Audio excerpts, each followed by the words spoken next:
Oke, untuk jawaban nomor 16, jelaskan secara detail, rinci, studi kasusnya perbedaan antara zakat, infak, dan sedekah. Bersumber dari tulisan tugas akhir,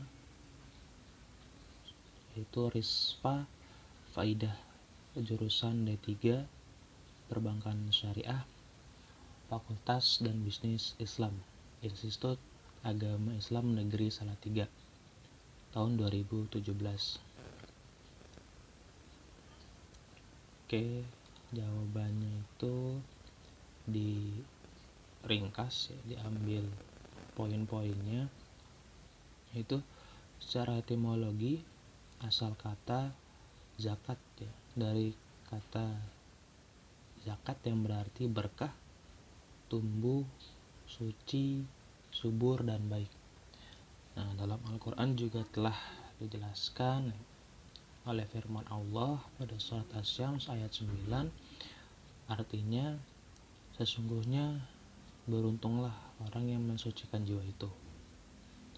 Nah, bahwasannya dari ayat ini sudah jelas ya, orang yang membayar zakat ya, sama saja dia telah mensucikan jiwanya karena mengeluarkan harta kotor ya, sebagian dari hartanya. Kemudian kelompok penerimaan zakat itu ada 8, yaitu orang fakir, orang miskin, panitia zakat, mu'alaf yang perlu ditundukkan hatinya, para budak, orang yang memiliki utang, orang yang berjuang di jalan Allah, orang yang sedang dalam perjalanan. Nah, kemudian infak.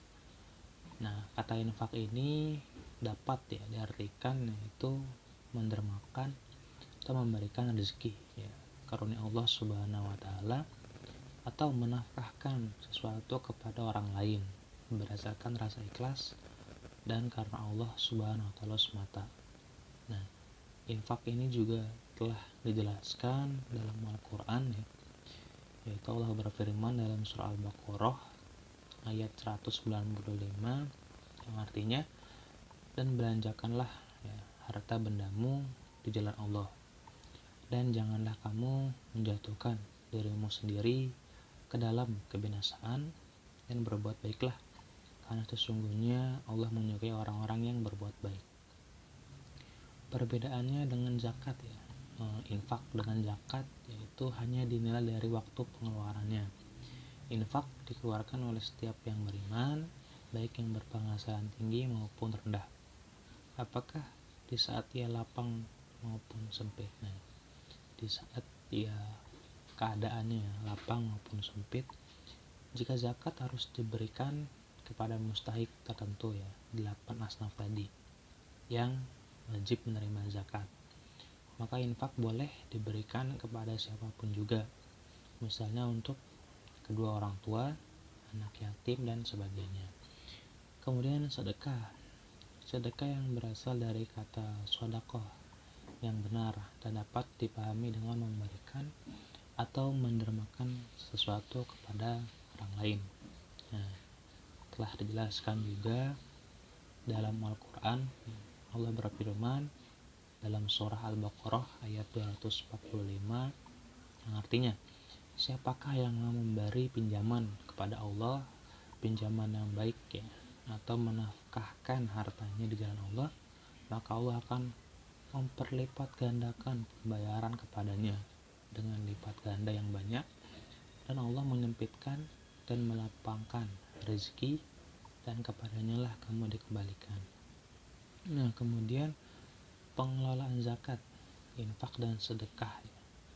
Jadi ini implementasinya di KSP PSBMT Anda Salatiga.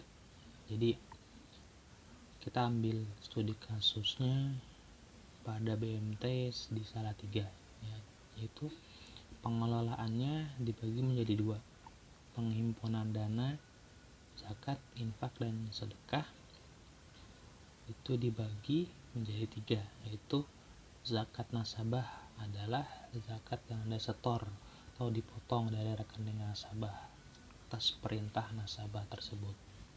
Zakat karyawan adalah zakat yang diambil dari pemotongan gaji karyawan secara otomatis ketika karyawan mendapatkan gaji.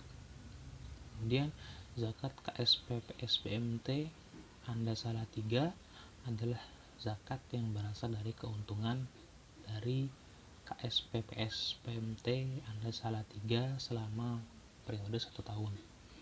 Seluruh harta kekayaan KSP PSBMT Anda salah 3 kemudian dikeluarkan zakatnya 2,5%. Nah, pendistribusian dana zakat, infak, dan sedekah yaitu kepada 2 kaum. Nah, yang pertama, kaum duafa. Dalam ini pihak BMT memberikan sebungkus nasi setiap 1 bulan sekali. Nah, kedua, anak yatim. Dalam hal ini pihak BMT memberikan uang saku sebesar 150.000 per anak dan diberikan santunan hari lebaran sebesar 50.000 per anak. Jadi dari kesimpulan perbedaan zakat, infak, dan sedekah ini adalah kalau zakat diberikan oleh orang-orang tertentu saja dan waktunya juga tertentu. Apabila infak itu tidak dibatasi oleh waktu dan sedekah pun sama, tidak dibatasi oleh waktu. Semua yang beriman boleh berinfak dan bersedekah kapanpun dalam bentuk apapun. Ya, mungkin itu saja. Assalamualaikum warahmatullahi wabarakatuh.